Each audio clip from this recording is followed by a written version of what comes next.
I can't find Danny. Is that why you're here? Looking for Danny? Yeah, well, you don't have to explain anything to me. I do. Because you're acting like I didn't love you. Evelyn, loving you kept me alive. Two pilots fall in love with the same woman as America is drawn into the Second World War. This week, we talk about Rob Schneider's career, dialogue that would be at home on a Hallmark card, and what Michael Bay is like in a pitch meeting. Then we find out if Pearl Harbor, the movie, not the place or the attack, stands the test of time.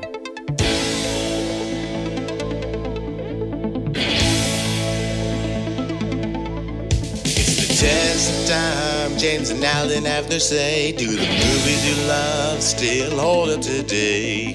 James says gladiator with a glove, and Alan says as a father blah blah. It's the test of time, James and Alan have their say. Do the movies you love still hold up today? Test of time, James and Alan have their say. Do the movies you love still hold up today?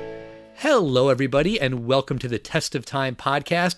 My name is Alan Noah, and you there on my video screen, you handsome devil, you're James Brief, aren't you? Yes, that'd be me. Insert modesty joke here. But how are you doing, Al? I am doing okay, I would say. How about you? I have to say that, at the time we're recording this in spring of 2021, New York is waking up.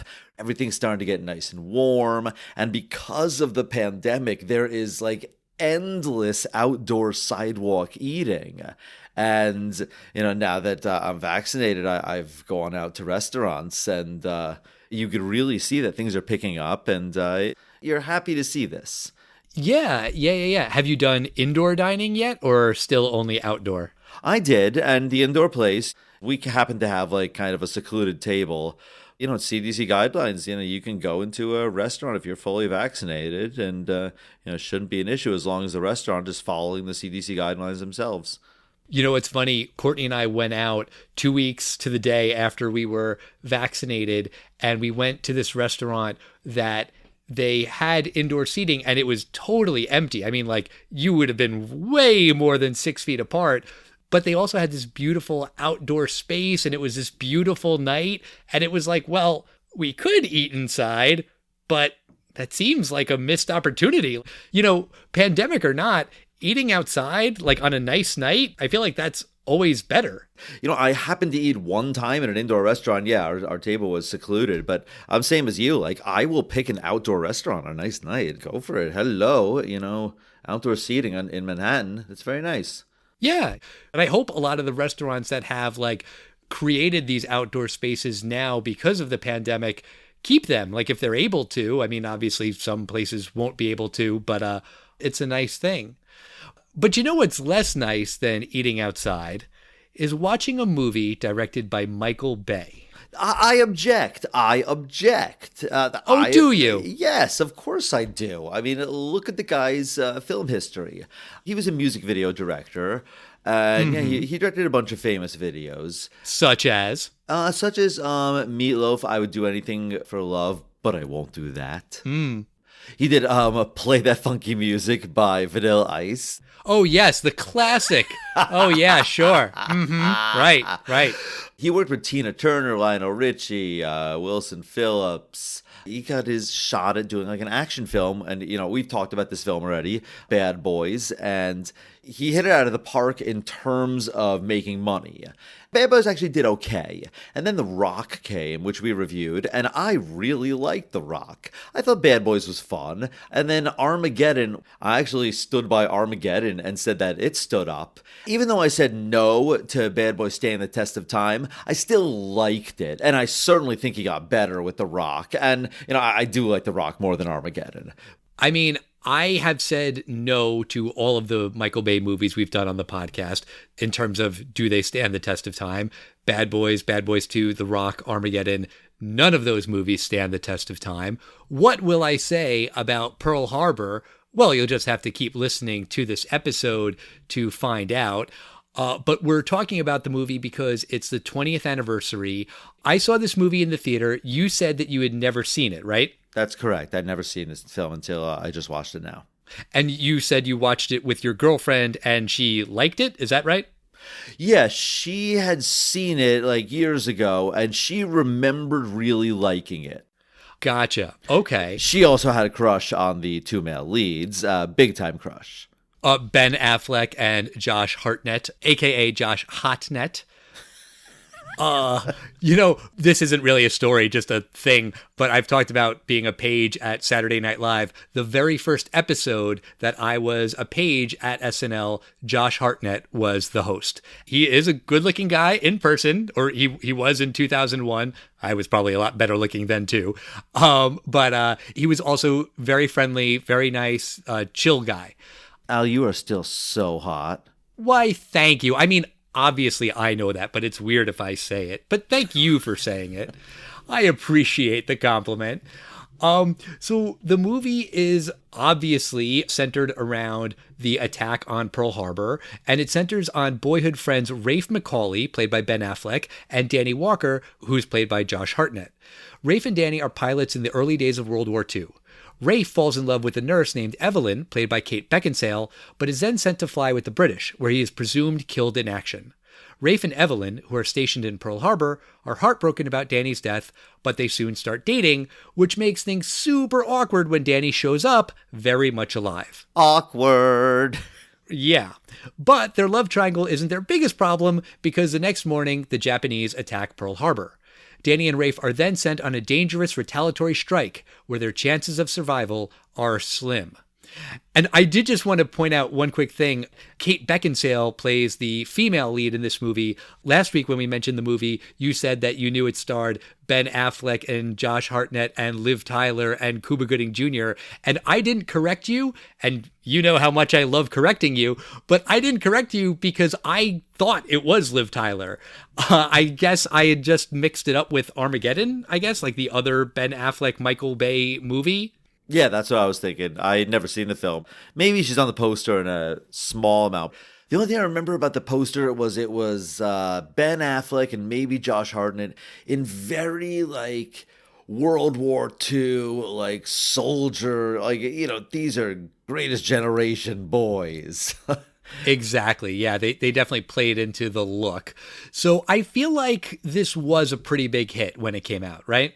It was a big summer blockbuster, tent pole kind of film. This is the kind of film that you would see a 20-foot cardboard display in the hallway of the movie theater, coming summer 2001, Pearl Harbor. This was majorly hyped as this is this year's Armageddon or Independence Day. Back then there was always one big one.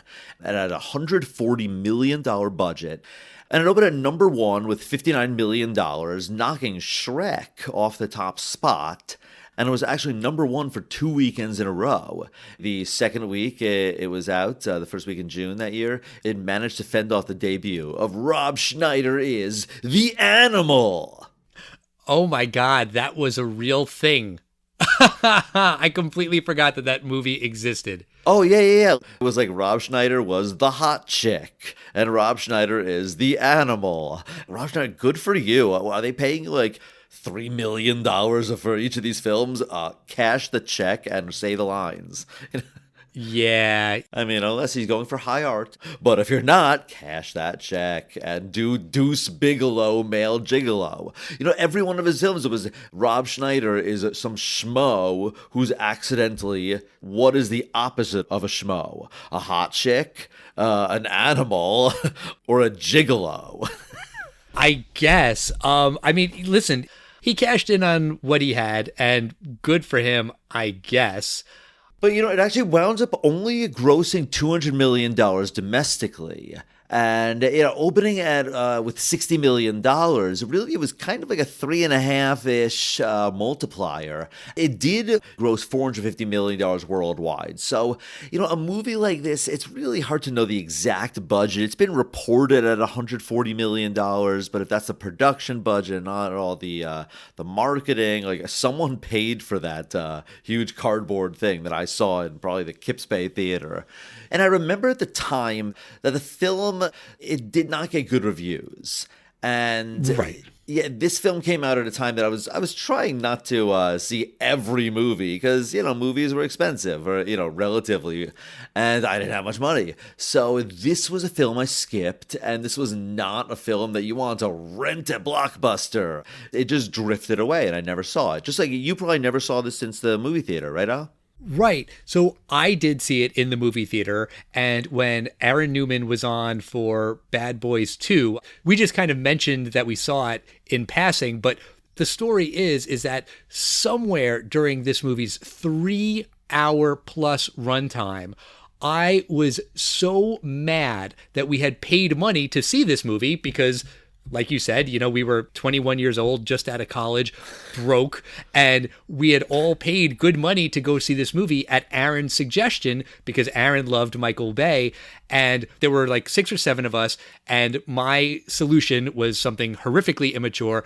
I sent a punch down the line, I lightly punched the guy next to me and said, "Hey, send that down to Aaron." Not like in a full smack kind of a way, just a little tap on the leg. And Aaron was so mad. He stood up in the theater, was like, "You have a problem? You don't like this movie? This movie's awesome." And I was like, "It's really not though, dude. I don't want to fight you, but it would be more interesting than watching this stupid movie." So yeah, that's my memory of Pearl Harbor. Haven't seen it since, but it's the 20th anniversary, so I watched it again, and we're going to talk about it now. I've seen you when we're watching a film that you are disliking, and you are very vocal about it. You are definitely making it known what your opinions are. Spider-Man. I saw Spider-Man with you. If I hate a movie, I tend to be a little vocal about it. And, look, I'm consistent. It's not like I just turned into an asshole podcaster. I've been like this for, many decades. But let's get into the movie itself. It starts with these 2 young boys, and they are on a farm somewhere in, I don't know, do they say where? Indiana? Somewhere in the middle of America. It's young Rafe and Danny, and they're best friends, and they pretend to fly, and then they get into the crop duster, and they actually accidentally take it in the air, and then Danny's dad starts beating up on Danny, and it's Rafe to the rescue. He saves his friend from his mean old drunk dad. But, then the dad starts talking, and it seems like he has PTSD from World War I. And he's like, "What I saw, I hope no one ever sees the things I saw." Which, pretty obvious foreshadowing there for what's going to happen to these characters. So now it's 1940, and the boys are now grown, and Rafe is played by Ben Affleck, and Danny is now Josh Hartnett. So they're both they're both ace pilots, and because there's a guy that tells you, just as they take off, some guy goes, "Ooh, those boys are some smooth aces." Yeah, there's not a lot of subtlety in this movie. Alec Baldwin plays a lieutenant named Doolittle, who's actually a real person.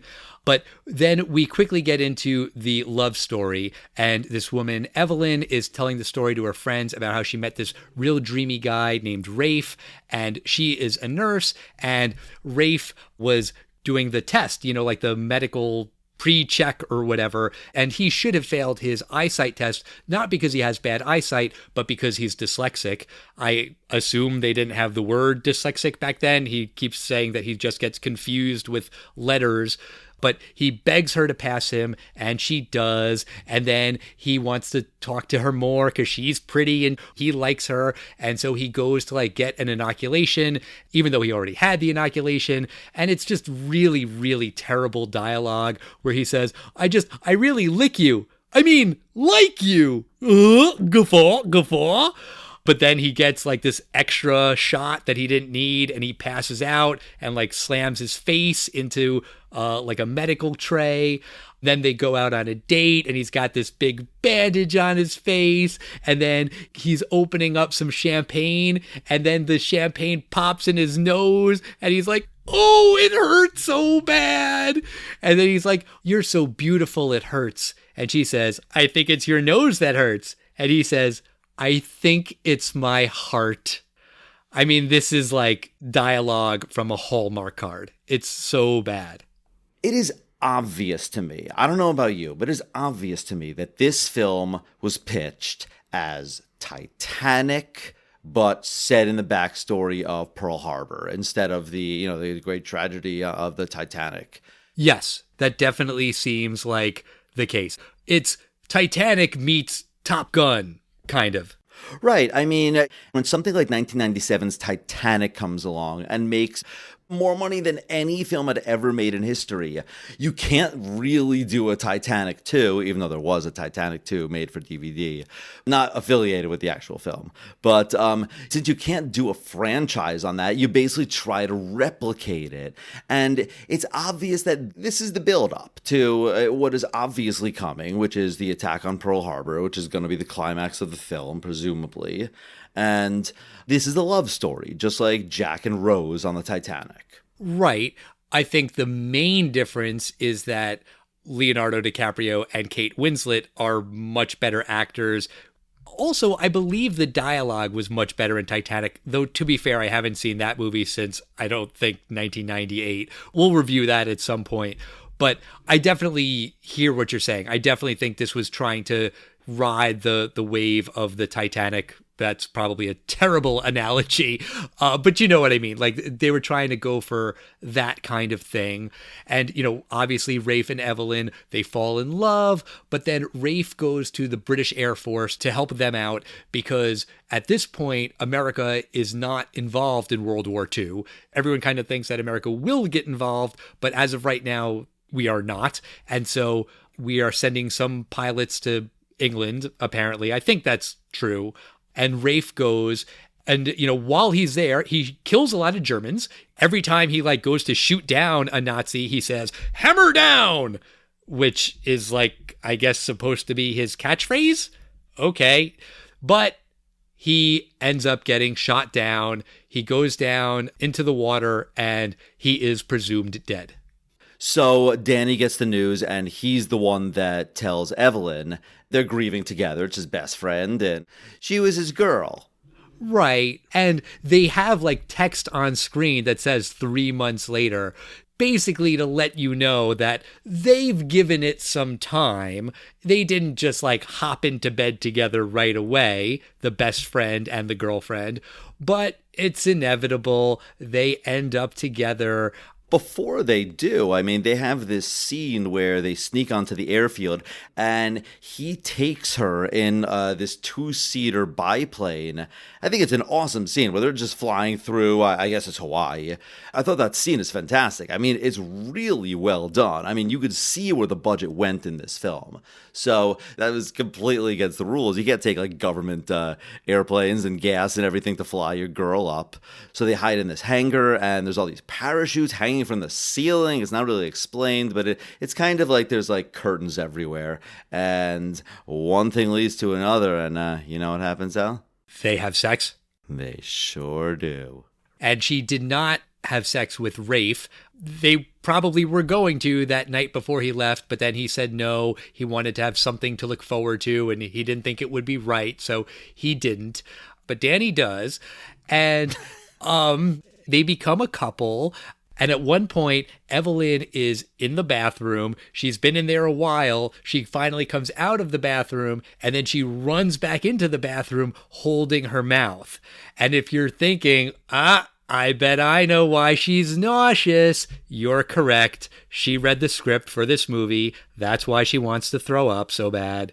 I kind of agree with you in one way, because the moment I was aware that she was, this nauseous, in a Hollywood way, I'm like, she's pregnant, because I had already said one of these two guys is dying. And I'm not sure which one it is, but one is dying, probably saving the other one. I'm not really sure. You said this to your girlfriend while you were watching it. Yes, I said one of them's going to save the other one, but both of them are not surviving this.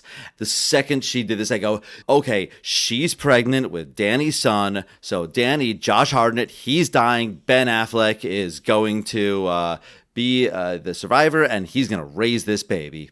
Which, by the way, we didn't talk about this when we were talking about Justice League a few weeks back, but that was like the plan for the extended Snyder Justice League trilogy, was that Bruce Wayne, who was Ben Affleck, was going to have a kid with Lois Lane, and then Batman was going to die and Superman was going to raise Batman's kid. So it's kind of funny that, like, basically the same kind of story was going to happen with Ben Affleck in a totally different movie. But yeah, I mean, you're right. Like the way that this movie is setting that up is unbelievably obvious. Also, the way that they handle Rafe coming back was really, really stupid, because Evelyn gets a telegram and the first words of the telegram are, "I'm alive." It's supposed to be shocking, but it's not like she reads the telegram and then has to deal with all of those feelings and then prepares for him coming. Like, he shows up while she's reading the telegram. So it's like, either do the telegram or do that he shows up unannounced, but don't do both. It's really, really stupid. That is a very, very good point.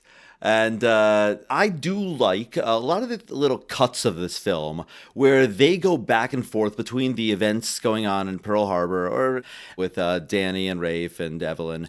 And they also cut to what's going on in Japan as the Japanese fleet prepare their entire fleet to attack Pearl Harbor. And you also get cuts from the White House in Washington where FDR is kind of getting word that there might be an attack. And you're kind of seeing these cuts throughout the film. Right. And I think it's supposed to add some historical context. It's not great. I mean, like, the whole thing about like why the Japanese want to attack Pearl Harbor is because America has cut off their fuel, which is not really why they did it. And it's a little bit like overly simplistic, and FDR is made out to be like this amazing inspirational hero, but it feels very separate from the love triangle, which is not good in terms of having one cohesive story, but on the other hand, it is good to get away from like the cheesy love dialogues from time to time. You also see there's a couple Japanese spies that are just in Hawaii, like as tourists, and they're just taking pictures of the fleet in Pearl Harbor. Because, of course, there's no internet. They probably have to get this film developed and somehow smuggle it back to Japan somehow. This takes a while, and we see them put this all together. They do take time to show us how the Japanese did it. And I thought it was very interesting because I don't really know much about Pearl Harbor. I'm sorry to say, of course I know about the attack, and I thought it was just very interesting how they did this. And they finally say the way that they're going to sneak the attack and put radio signals coming from everywhere, so they'll think it's all gibberish and they won't know which one is real. And someone says, "Sir, you are brilliant."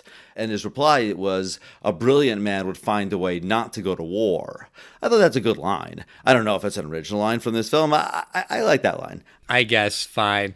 But this night that Rafe comes back is the night before the Pearl Harbor attack.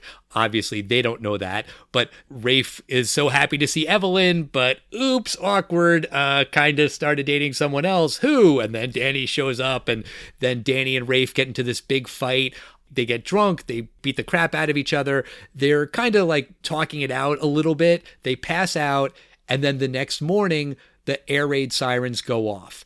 And now we're about an hour and a half into this 3-hour movie, and this next sequence is the attack on Pearl Harbor, and it lasts like a solid 40 plus minutes. This is the thing that people were talking about. This is probably why Michael Bay directed this movie, because he knows how to do explosions.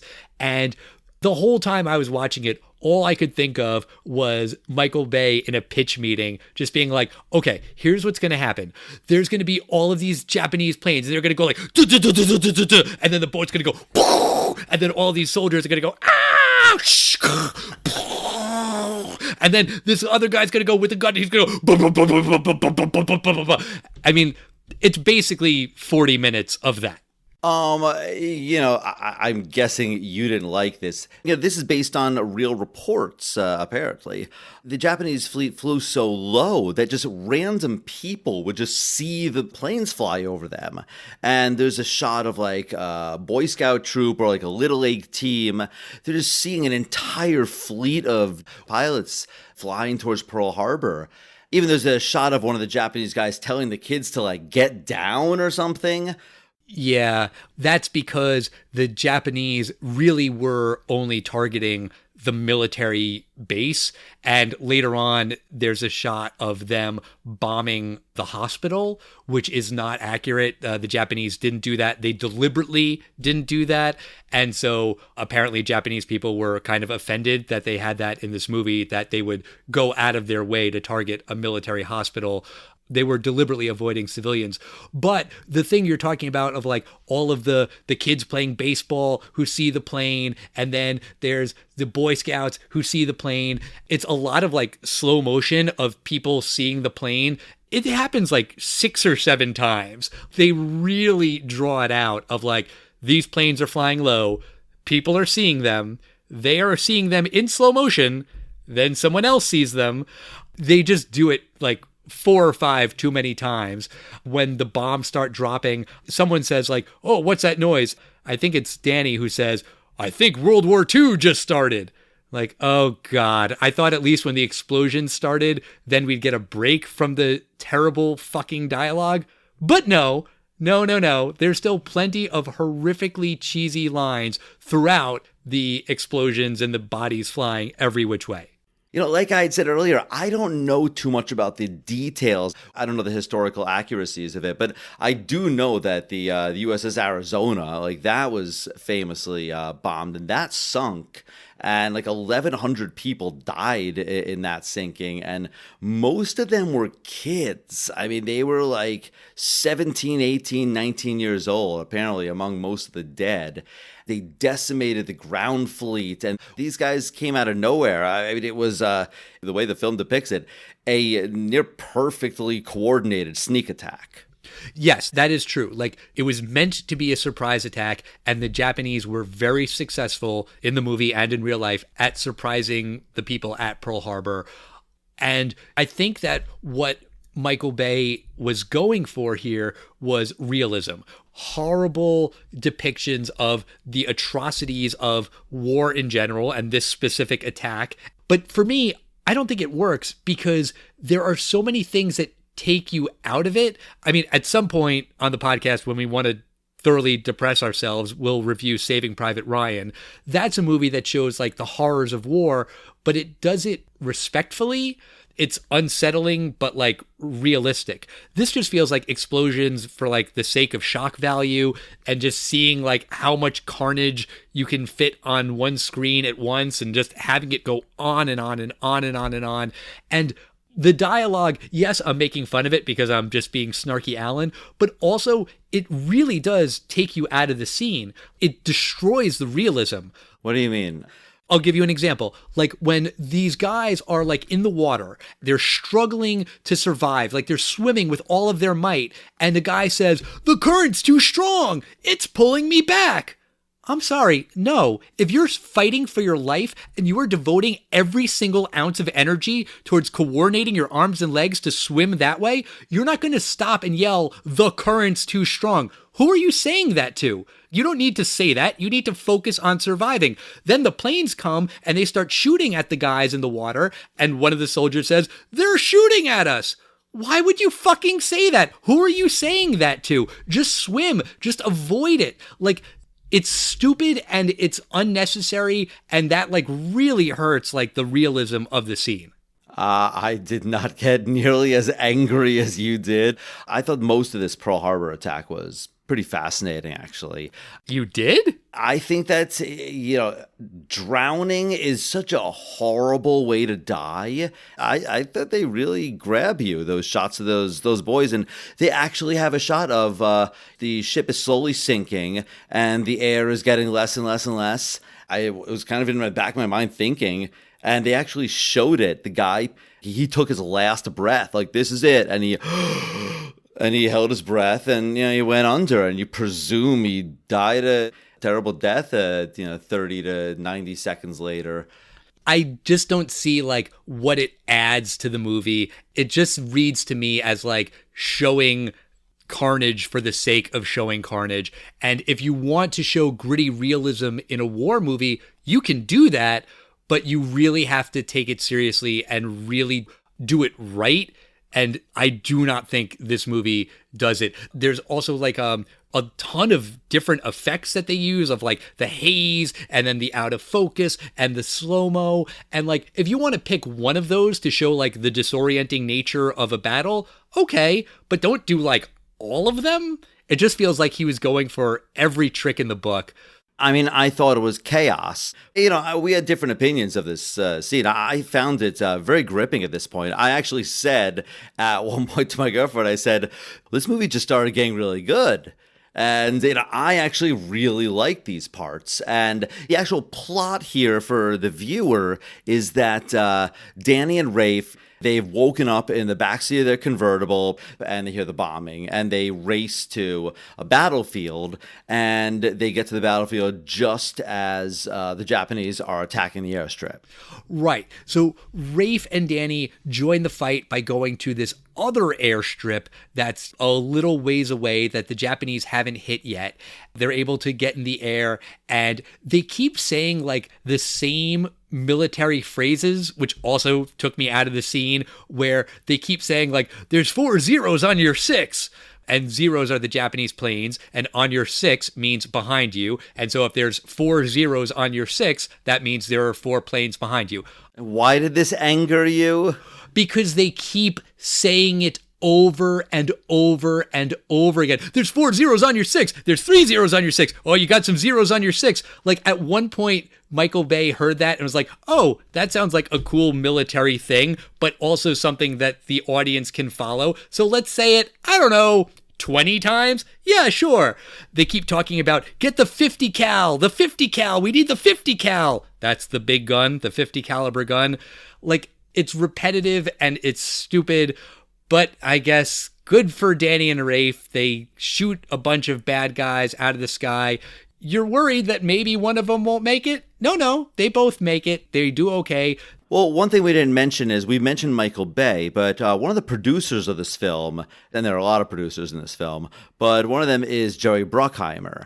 And he had produced, along with Don Simpson, he had produced Top Gun. This is not a production team that doesn't know how to do dogfighting. One thing I didn't like about Top Gun when we reviewed it was that I didn't really feel like there was anything at stake. Like, wait, was America shooting down Soviet airplanes? Like, I didn't get it. But here it's like, you know who you're rooting for in this scene. Basically, the Americans have been decimated, and they're trying to give the audience a little bit of sense that it wasn't a total loss, which, Pearl Harbor was the biggest foreign attack until 9/11, or I think it's comparable to 9/11. I think the casualties in both were around 3,000. Forgive me for not knowing the exact number, but they're pretty close. 3,000 Americans died in each.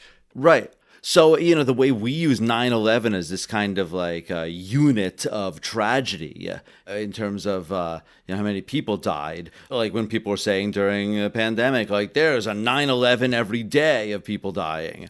That was Pearl Harbor for 60 years. There's scenes of all these people in the hospital, a lot of people dying. There's a great triage scene, and you do learn this in medical school. I know you always ask me, do you learn this in medical school? But this is accurate. Trauma triage is basically, if there's a mass trauma event, there's only limited resources that you'll be able to save people. So if you use your resources on people that you can't save no matter what, you might not be able to save people that you could have saved had you had the proper equipment. So you do triage people as, minor wounds that we can get to later, critical wounds that need attention right now, and then some kind of mark that this patient needs maybe pain relief or something. Just, give them morphine or something like that. And they do something similar to that in this film. I don't know what the exact codes that they're writing. Probably like M for morphine, C for critical, F maybe on the guy that looked like he was dying for maybe futile or something. And we do see at this scene that the other nurse, Betty, we'd seen it was proposed to and was a young, happy fiance. She's been killed in the attack because, as you said, even though it may not be historically accurate, in this film, the Japanese fleet, after they're done with the naval fleet, they attack this hospital and just shoot their machine guns at the fleeing people. Right. And Betty is a character that we know kind of because Red, who's another one of the pilots, has asked her to marry him. So it's supposed to be like, oh no, one of our beloved characters, but we don't really know Betty. We've seen her on screen for 5 seconds. It's not particularly devastating. They don't explain like what the codes are that she's writing on the forehead, like you get it. And yes, the triaging is a real thing. I think the hospital scenes are a little bit more affecting than the battle scenes. I'll give you that.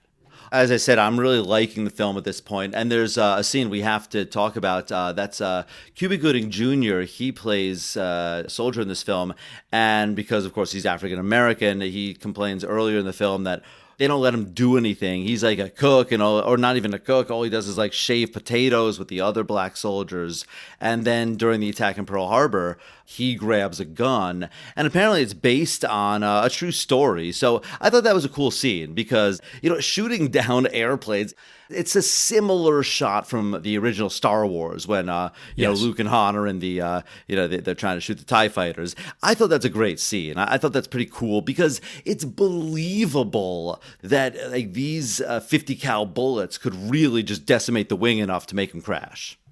Yes, that's true. But like I was just saying with Betty, you don't know this character really. Like Cuba Gooding Jr. is a great actor, but he's got like 14 seconds of screen time before this. So when he does shoot this plane down, it's a triumphant moment because, he got the bad guys, but it just doesn't pack the emotional punch that it really could if we had really gotten to know him and really understood his story and his struggle and gotten more than just, 2 scenes with him before that. That's fair.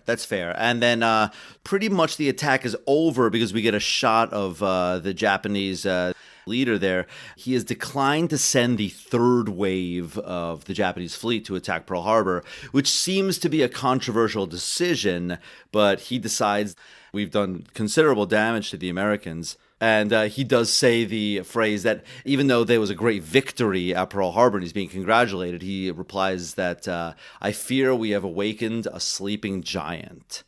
Apparently that line is lifted from another movie called Tora Tora Tora, which is also about World War II. But where did that film get it from? I think they wrote it for that movie. You could call it an homage, or you could say they just completely fucking ripped it off. Either way, it's a great line. I think it's a great line.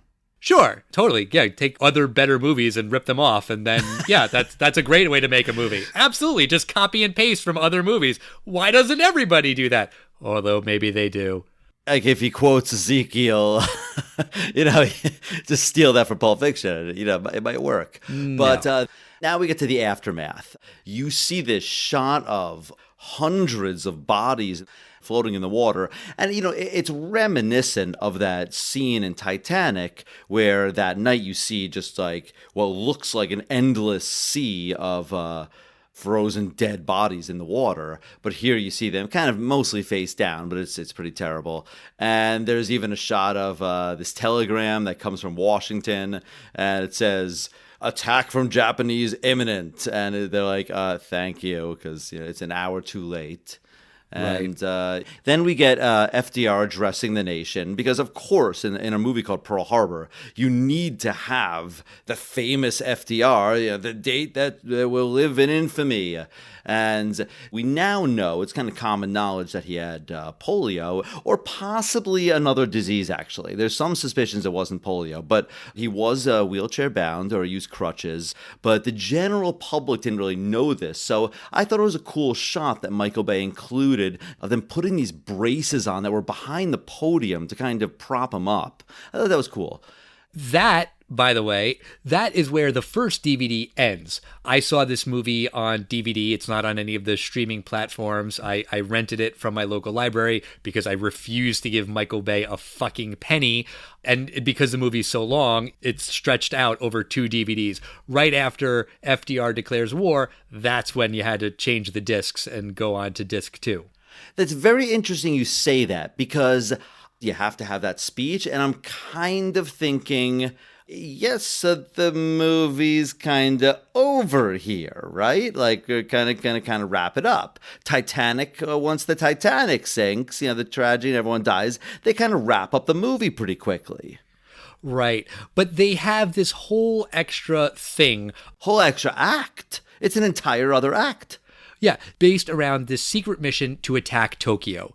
And this is actually true. There was this raid, it's called the Doolittle raid, named after Alec Baldwin's character, who again was a real person. And the idea was that FDR was pissed and he wanted to strike at the heart of Japan, so they attacked Tokyo. So it is true, but it really rang false. Like, it didn't feel like this was part of the story because of what you just said. Like, you felt like the story needed to end. And then as you get into it, you're like, okay, I get it. This is just so that the American audience can go, rah, rah, the Americans are going to get some kind of victory in here after this horrible, horrible defeat. And so one of these guys will die so that the love triangle will have some resolution by the end of the movie. Like, it's all just like there as like, this is why we're doing this. And it just made me want to roll my eyes even more than I already was. I had almost the exact same opinion. I thought that this was added because you needed a victory at the end of this terrible, tragic military defeat. It was a defeat, even though, yeah, Rafe gets to shoot down a couple zeros, and that's great. The 3 zeros that were on a 6? Exactly. Right. It was very exciting, like shooting down 3 zeros after they've already dropped, bombs or whatnot on the Arizona. It doesn't really help anymore. Right. And when we first learn about this secret mission, it's just Danny and Rafe who are going because they're the heroes of Pearl Harbor. They were the only people who we saw do anything and really fight back, except for Cuba Gooding Jr. too, I guess. But then when they get on this secret mission, Red and Goose are there too. Goose, by the way, is played by Michael Shannon, who I love. He was General Zod in Man of Steel and was fantastic on Boardwalk Empire. The fact that they named his character Goose is just like ripping off Top Gun because it really sounds like Goose. It's not, though. It's Goose with a Z, not with an S. It's totally different. Not really. But like, why are those guys there? They're not the best of the best. They're just there because, hey, we need to see some familiar faces. And hey, Red needs to get some vengeance because the Japanese killed his fiance. It's really stupid that they're there. But before Danny and Rafe head out, they both talk to Evelyn, and Evelyn tells Rafe that she's pregnant with Danny's kid, but don't tell Danny. I don't want him to know, and I'm going to stay with Danny because that's the right thing to do, but I'll always love you. Okay, fine. Rafe gives Danny and Evelyn the chance to say goodbye. He's always been protective of his friend, even from the very beginning of the movie when they were little kids. But now he wants to be extra protective because he knows that Danny has a kid waiting for him. So it's really important that he survive.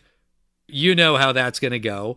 I wanted to ask you, while they are in this mission, while they're like flying over Japan and bombing Tokyo, did you see like green screen in the plane? Did that like catch your eye at all? No, not at all. There are a couple of shots where it looks like they forgot to fill in some green screen, and I couldn't quite tell if it was like a mistake or maybe it was supposed to be just like one panel of glass in the plane that is tinted green for some reason. It really looks like a mistake, and I will not give Michael Bay credit for basically anything, but if the only thing that guy cares about is special effects, you would think he wouldn't have allowed that to happen. So I don't know, maybe it's not a mistake, but it definitely looked like a mistake on my TV. Yeah, I didn't notice it, but that is pretty funny. They basically succeed in their mission. They do bomb some targets in Tokyo. They strike back at the heart of Japan. But as we find out, right after the planes took off from the aircraft carrier, which we didn't talk about earlier, this seems to be like the first mission ever to use an aircraft carrier, which kind of makes sense. Like, the idea of an aircraft carrier is totally bonkers, and these guys actually had to use it. So that was a pretty cool scene. Wouldn't you at least say that was a cool scene, aircraft carrier scene? What about it's cool?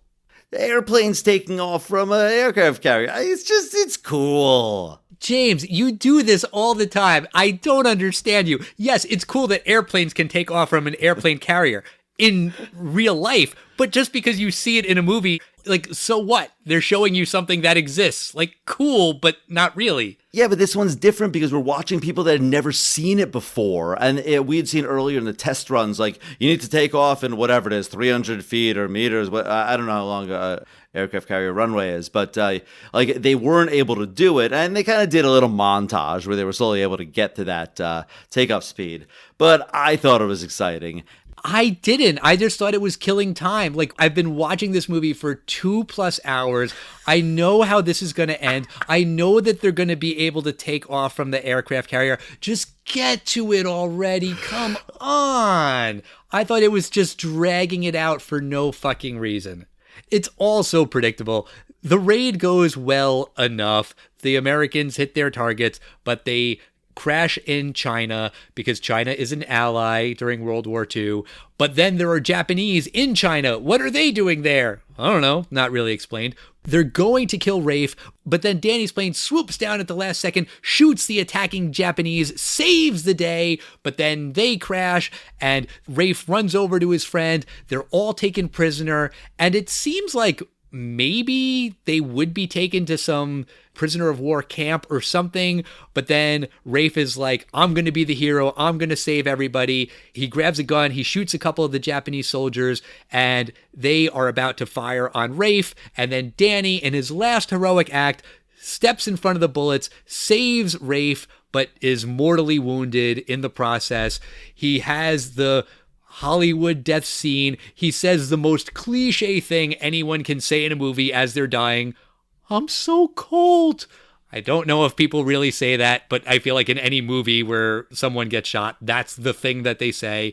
Rafe tells him that he's going to be a father, and Danny says, no, you are, before dying, which is supposed to be like a nice thing of like, no, I want you to raise my kid. Also, though, kind of a dick move, you know, just like saddling your best friend to be like, oh, how about you take care of that lifelong responsibility? I'm just going to peace out later. Yeah, it is a big responsibility, but they're BFFs. You know what that second F stands for? Forever. Uh-huh. I mean, as a father, I understand what a big responsibility that is. Yeah, so Rafe, he gets to a platoon of Chinese soldiers, and they're rescued. And we do see the epilogue. You know, America goes into World War II, and we, of course, know the ending of that.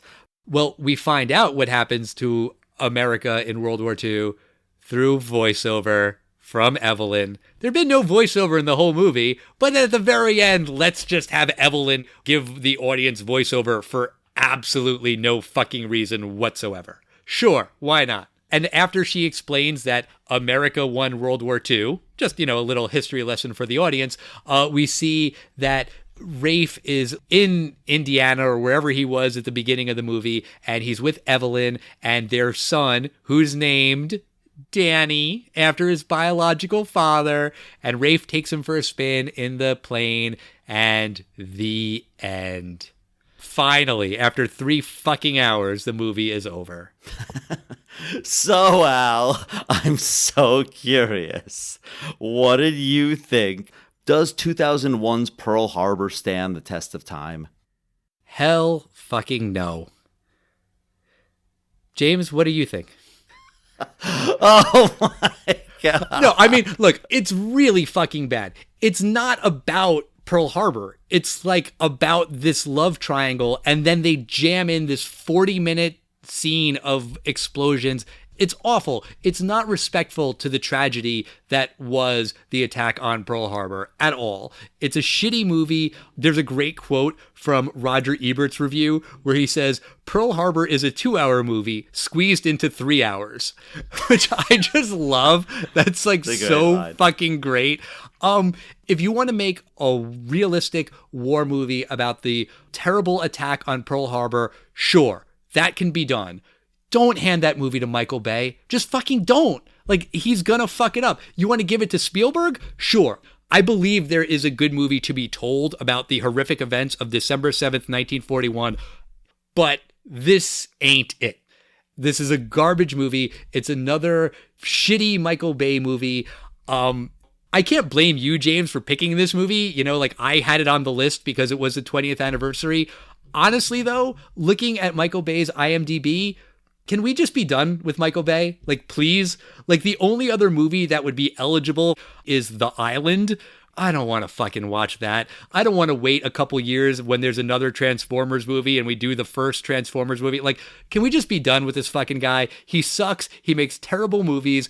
If you have the itch for that, just go to YouTube and type in explosion compilation. You'll be happier. Michael Bay sucks. This movie sucks. It's garbage, and it's 3 hours of my life I'm never going to get back, and I never want to watch another Michael Bay movie ever again. Literally. I'm not saying that as a figure of speech. I literally mean that. Do you love this movie, James? Do you think it stands a test of time? Did you really like the part where it went... Was that your favorite? Or did you like the part where it said... Well, I'm going to say a couple things. First, there's one Michael Bay film that intrigues me. I've never seen it before, but it's a film called Pain and Gain, which I've heard is actually quite good. So maybe one day we'll review that. It will be eligible for our podcast in 2028. Maybe you'll have calmed down by then. Nope, I'm only going to get more mad by then. I'm going to be really fucking grizzled by then. I think there are some great things all the way to some very bad things in this film. And I also said earlier that this film is trying to do the Titanic formula. I haven't seen Titanic in years, but I remember I was not bored in any way during the first 2 hours to Titanic's last third hour of, action. And this film is basically two films. It's a period romantic drama that takes place in 1940, and then it's a World War II film for the last hour and a half. And it's almost exactly halfway through. I noticed in an hour and 31 minutes. That is when I actually noticed that this film started getting really interesting. And I have to say, I really enjoyed the second half of this film. I had a completely different take on it than you. I thought that the attacks were great. I thought the special effects were fantastic. It was, tragic to see, but very cool. It's not like a Discovery Channel, documentary that would have, footage and interviews with people. This is giving you, with Hollywood magic and being able to see it. So I thought that second half, most of the second half, was fantastic. I didn't really care for that final battle. I thought it could have been very easy for Josh Hartnett's character, if they wanted to kill him for a reason, like have him die in the Pearl Harbor attack saving RAF or something. I thought it was just a weird third act. The problem with this film is that I found that first half of the film, which is the romantic period drama, I found it to be uninteresting. I agree with you that the dialogue wasn't good. I was not as angry at it that you seem to be. I just found it to be a boring film. I just didn't really buy why they were in love. I love Kate Beckinsale. Josh Hartnett, I think he's fine in this film. Ben Affleck is Ben Affleck. Josh Hartnett, I didn't really know his films as much, but he was someone that's my age. And he's our age, basically. He's like a few, maybe like 10 months older than us or something, but he's basically our age. Ben Affleck, on the other hand, is someone that I always knew as someone older than me. Like when we were teenagers, he was in movies like Chasing Amy and like, these are like 20-something adult films. So to me, I was like, no, these guys are not the same age because they're the same age as kids. And now Rafe is now like 10 years older than him. I didn't love that chemistry just for that reason. It took me out of it a little bit. That's a good point. Also, none of them are really great actors. You know what? Kate Beckinsale's fine. But Josh Hartnett and Ben Affleck are not good in this movie. Ben Affleck is an Oscar winner, but he's never won an Oscar for acting. He's won it for Best Picture for Argo and writing for Good Will Hunting, but he's never won an Oscar for acting.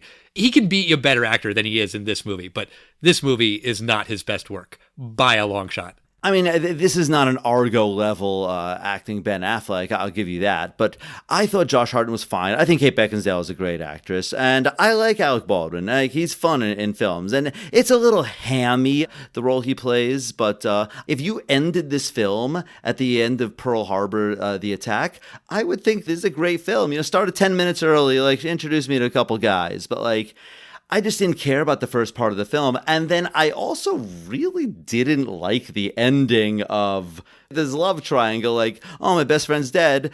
Not I'm going to raise him for you, my best friend. It's like, now I will be with her because he puts his arm around her. It's presumed that they're together now.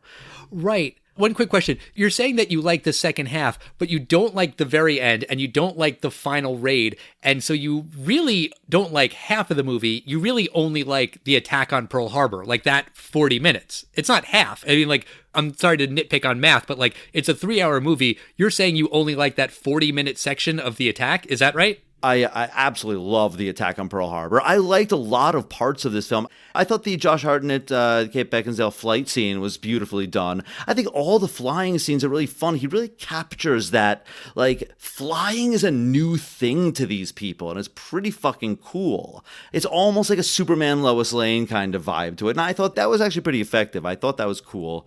The final battle, the thing is, I like it aesthetically. It's a cool scene. I just thought it didn't fit in the film. The movie already ended. Like, why are you randomly giving us another battle? Just to kill this guy off and give us a rah-rah victory? Like, we know we win. If I could recommend this film to someone, I would say start it at like an hour 20. And yeah, you won't really have context, so maybe you won't hate the ending. But I thought that the first hour and a half was just kind of useless, except for, a couple nice scenes, the Japanese scenes, the FDR scenes. I thought a lot of it was fine. Just the backstory that they picked was completely uninteresting to me. I felt so much more for the deaths of these nameless soldiers than I did for Danny. I just didn't care about him. And, for that reason, I have to say that this movie, Pearl Harbor, does not stand the test of time. But watch the second half for a really, really action-packed film, which was kind of cool. But as a whole, no, 3 hours. This film did not become a film to watch. Yeah, I mean, you're right about that. I mean, you're wrong that it has any redeeming qualities whatsoever. But obviously, I expected you to say something nice about it. I have a lot of nice things to say about this film. You remember the movie Team America: World Police, right? Oh, yes, I do, Al. And we will be reviewing that at some point. We will. But there is a point in that movie, which came out in 2004, so 3 years after Pearl Harbor, where one of the characters sings about how much he misses his girlfriend and how much he hates Pearl Harbor. Listen to a clip from that song. It's called End of an Act. Need you like Ben Affleck needs acting school. He was terrible in that film. I need you like Cuba Gooding needed a bigger part. He's way better than Ben Affleck, and now all I can think about is your smile and that shitty movie too. I love that song. It is so funny. And I'd never seen Pearl Harbor. I just kind of knew the zeitgeist about it. So I always found this song hysterical. It's very, very funny and completely accurate. Everything he says about the movie is right. Like, Cuba Gooding Jr. is great. They should have given him a bigger part. That's true. I mean, the song ends with, why does Michael Bay get to keep on making movies? That is the motherfucking question. That's well, the question. We know why, because movies make money. But, you're bringing up an interesting point, because this film, they needed a backstory to wrap this around. Cuba Gooding Jr., it almost seems so obvious. It's like, he's a good actor, and obviously it's going to be some terrible struggle to even advance at all in the army as a black man in the 1940s. And you could tell his story of how he got there, and then he takes down a zero in the end. There's your victory. It almost seems obvious, but they're trying to do their Titanic. Like Josh Hartnett, they're trying to be their Leonardo DiCaprio. Yeah. I feel like you could compare this movie to Hot Garbage, but I almost feel like that would be insulting to Hot Garbage. Like, what did Hot Garbage ever do to you? That's not fair. Al, will you at least answer me one thing? Sure. Is the second half of this film better than the first half? And like, is it a better, in your language, is it a better piece of Hot Garbage than the first half? I don't see the point in comparing them. Like, it's all terrible. It's a completely different film. Yeah, sure. It's a completely different film. So in the first film, there's really shitty dialogue in a love story. Okay. Then in the second part of the movie, there's really shitty dialogue with big explosions. Like, that's not good. And I get it that you think I'm being overly critical of the dialogue, but no, I'm not actually. Like, if you have a cheesy action movie with cheesy action one-liners, like, fine. Like, yes, I'm still going to be me and make fun of those terrible lines because, they're terrible. But if you have them in any other Michael Bay movie, at least they're at home in those movies. This is supposed to be a gritty, realistic war drama about one of the greatest tragedies in our country's history. So you can't have guys being like, oh no, they're shooting at us. Uh-oh, bullets equals bad. I don't like it. Like, no, it doesn't work. In Saving Private Ryan, I don't remember every detail about that movie, but I'm pretty sure that Tom Hanks at no point in that movie goes, now that's what I call storming Normandy. You can't have terrible dialogue like that. It completely shatters the illusion of realism. It doesn't work. You could even make the argument that the second half of this movie is actually worse. So, no, I am not impressed by it at all. If you are, good for you, James. That's okay. You're allowed to like terrible things. So I don't know what to tell you. I have a higher standards. But that's going to do it for us this week. Come back next week when we talk about Three Kings. That's a George Clooney movie, right? I've never seen that one. Yeah, it's George Clooney, Mark Wahlberg, and Ice Cube, directed by a gentleman named David O. Russell. As long as it's directed by someone who's not named Michael Bay, I'm a very happy person. Yes, let's watch Three Kings. So as always, we want to hear your thoughts. Talk to us. We are at Test of Time Pod on Facebook, Twitter, and Instagram. We love hearing from you. Go to our website, testoftimepod.com. You can find all of our back episodes. You can find our merch store. Get yourself some Test of Time merch. Maybe you still need a face mask, even if you're fully vaccinated. You can get one of those, or you just want a new t-shirt for the summertime. Get yourself a Test of Time t-shirt, why don't you? You'll look spiffy. Spiffy. That doesn't stand the test of time. But whatever. We'll see you next time, everybody. Goodbye. Bye.